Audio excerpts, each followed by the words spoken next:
रोजगार पर ज्यादा नहीं कहूंगा, क्योंकि आप अभी जोड़ा देंगे, इतना यहाँ भर्ती किया, इतना यहाँ भर्ती किया, इतना 2 करोड़ हो गया। हम कहाँ गणना लिए घूम रहे हैं? धन्यवाद। हम गणना लिए तो घूम नहीं रहे हैं। इसलिए मानवर रोजगार के लिए एक बात थोड़ा शिक्षा में जरूर कहना चाहता हूँ।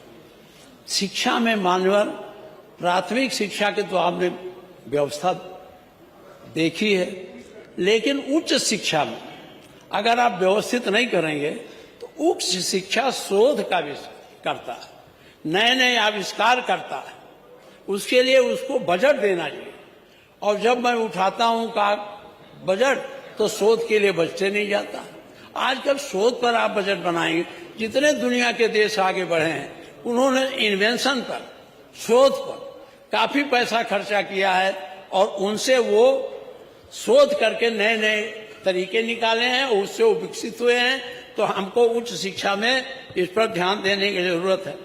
अब मानवर रोजगार एक चीज है, अगर आप आउटसोर्सिंग के लेते हैं तो जरूरी है कंपनी को रुपया दे दें। मान लीजिए आप 14,000 देते हैं तो सीधे उसी को दे दीजिए। आप कंपनी को देते हैं, कंपनी वाला 3,000 काट लेता है, यही नहीं करता, उसका पीवीएफ नहीं देता। मेरे नगर पंचायत में मैं सवाल करते करते हार गया। पंडित जी तो आज है ही नहीं, एक भी निस्तारण नहीं होता। वो जैसे रहा वो आदमी, उसको पीवीएफ मिलना चाहिए, प्रॉब्लम में नहीं देते। वो दूसरा कमेटी बना, दूसरा आदमी बुला लेते हैं, उनको 2 वर्ष के बाद बैठ। तो ये सब आउटसोर्सिंग कम करिए। संविदा आप करते हैं तो संविदा कोई नौकरी नहीं है, एक तरह से कॉन्ट्रैक्ट बेसिस का आदमी, मजदूर को हो चाहे कर्मचारी को, इस व्यवस्था को खत्म करके सीधे जब रुपया आप ही देते हैं तो उतने ही रुपए में विज्ञापन करिए कि हम इतने रुपए पर रखेंगे, देखिए लोग आते हैं कि नहीं आते, बजाय कंपनियों को देने के। कंपनी वाले माला माल हो जा रहे हैं, कार लेके घूम रहे हैं।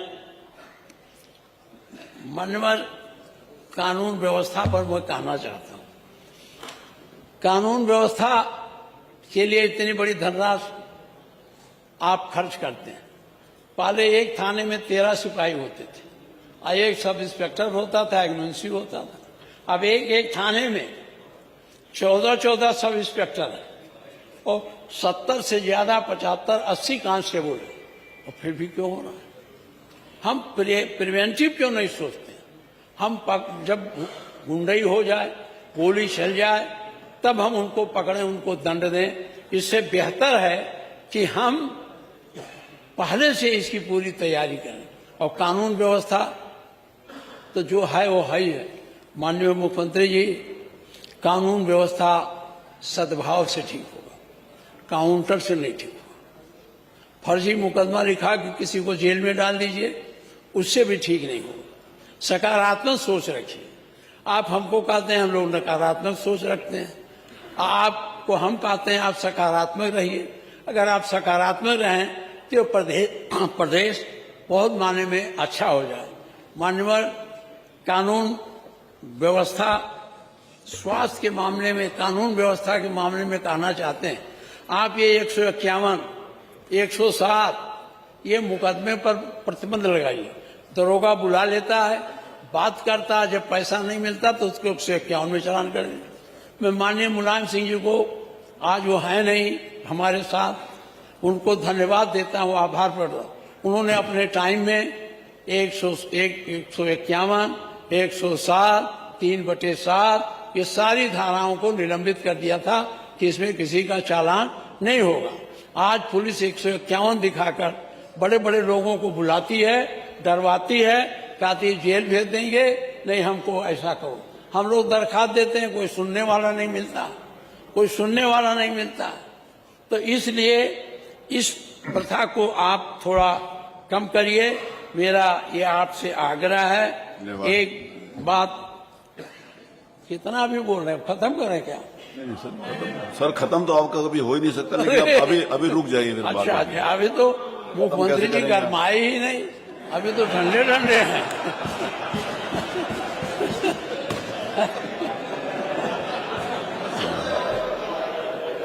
आज ठंडी ठंडी बात हुई है ना। गर्म बात होती तो धन्यवाद। माननीय आप मुख्यमंत्री जी, हमेशा अच्छी बात करते हैं। ये जो अपराधी घूम रहे हैं, आप कहते हैं एक ही पक्ष का कोई अपराधी नहीं, अपराधी सभी वर्गों में है।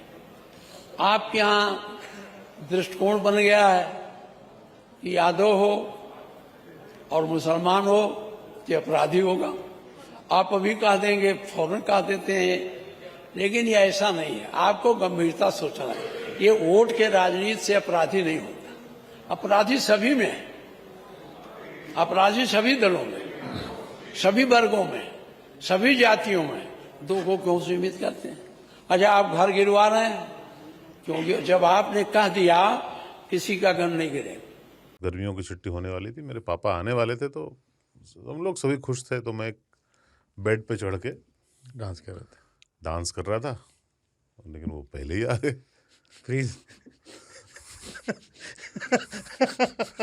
तो मैं उस समय तो कंटिन्यू नहीं कर सकता था ना, तो फ्रीज फ्रेम टाइप का हो गया। कसम पैदा कर